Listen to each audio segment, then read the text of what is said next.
Staying on top of breaking news out of Washington, D.C., where the Senate just voted moments ago to confirm Judge Amy Coney Barrett to the U.S. Supreme Court. And Fox 5's Kelly Meyer is live for us in Washington with the latest. Kelly. Good evening. Yeah, I don't think it could get more breaking news than this. They just finished counting up the votes here. We have 52 yes, 48 no. That's the final tally here. And pretty much as Republicans expected, they knew going into this, they had the votes to confirm Judge Amy Coney Barrett to become the next justice on the Supreme Court, President Trump's pick, and his third justice during his 4-year term here in Washington. All Democrats opposed this nomination. They had 30 hours of debate overnight, through the night, trying to push this back at least until after the election. But of course, they did not succeed. But one Republican broke ranks and voted with Democrats. That's Maine Senator Susan Collins. She voted no this evening. But again, Republicans still had the votes they needed to confirm Judge Barrett, and now she is Justice Barrett, and I believe on her way to the White House for a formal swearing in and a celebration over there.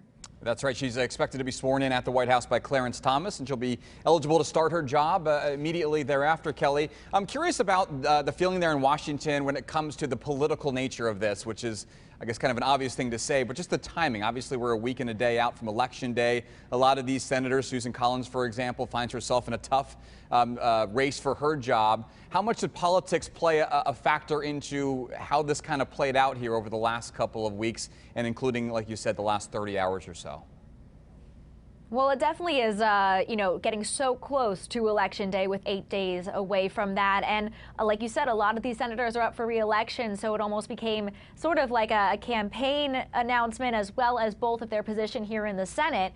But when I talked with a Republican Senator Thom Tillis this morning, he said it's not about the election. This is who they believed in. This is the candidate they wanted to push through, and it had nothing to do with what's happening in 8 days. But when you talk to Democrats, they said it had everything to do with the election. That's why they didn't want this vote to happen with just 8 days to go until that.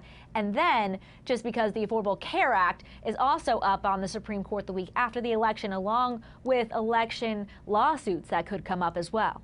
And Kelly, I want to ask you about the balance of the court now looking forward. So it looks like this is going to be a 6-3, essentially conservative majority on the Supreme Court. This is the third justice that the president in just 4 years has been able to put on the court. And Mitch McConnell said the other day, there's certain things that if we get voted out as far as a majority, the other side can undo. But this is something that cannot be undone as far as looking forward. I mean, Amy Coney Barrett in all likelihood will be on the Supreme Court for decades to come.